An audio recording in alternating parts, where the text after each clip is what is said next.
గురుభ్యో నమః. హరి ఓం. ఈ రోజు కూడా ఒక విషయం తెలుసుకుందాం. ఈ విషయం ఏంటి అంటే మనకి 8 రకాల గంధాలు ఉంటాయి.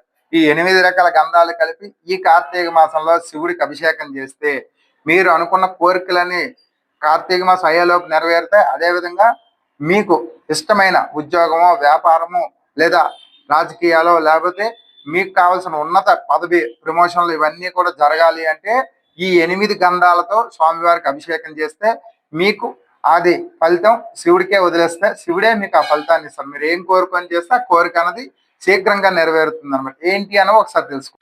ఒట్టివేళ్ళు, కుంకుమ పువ్వు, జటామాంసి, గంధం పొడి, అగరచ, పచ్చకర్పూరం, తక్కలమ్ములు, బూసర గడ్డి, ఈ 8 రకాలు కూడా మనం తెచ్చుకొని మన ఇంట్లో ఉంచుకొని మనం అభిషేకం చేసుకుంటే ఇవన్నీ ఆయుర్వేదిక్ షాప్ లో దొరుకుతాయి. ఏ ఇబ్బంది లేదు. ఆయుర్వేదిక్ షాప్కి వెళ్ళి మనం తెచ్చుకొని ఇంట్లో ఉంచుకొని ఈ 8 కూడా మనం నీటిలో కలిపి అభిషేకం చేస్తే స్వామివారు ఈ కార్తీక మాసం అన్నాలు చేస్తే మనకు కావాల్సిన కోరికలన్నీ కూడా ఆయనే తీరుస్తారు. కాబట్టి ఈ విధంగా చేసుకొని మీ కోరికలన్నీ నెరవేర్చుకుంటారని తెలియజేసుకుంటూ మరిన్ని విషయాల కోసం మమ్మల్ని ఫాలో అవుతూ ఉండండి. మా ఛానల్ సబ్స్క్రైబ్ చేసుకోండి. ఈ వీడియోని లైక్ చేయండి. మరిన్ని వీడియోలు చేసేదానికి మాకు అవకాశం ఇవ్వండి. జై శ్రీరామ్, జై హింద్, శ్రీమాత్రే నమః. ఓం నమః శివాయ.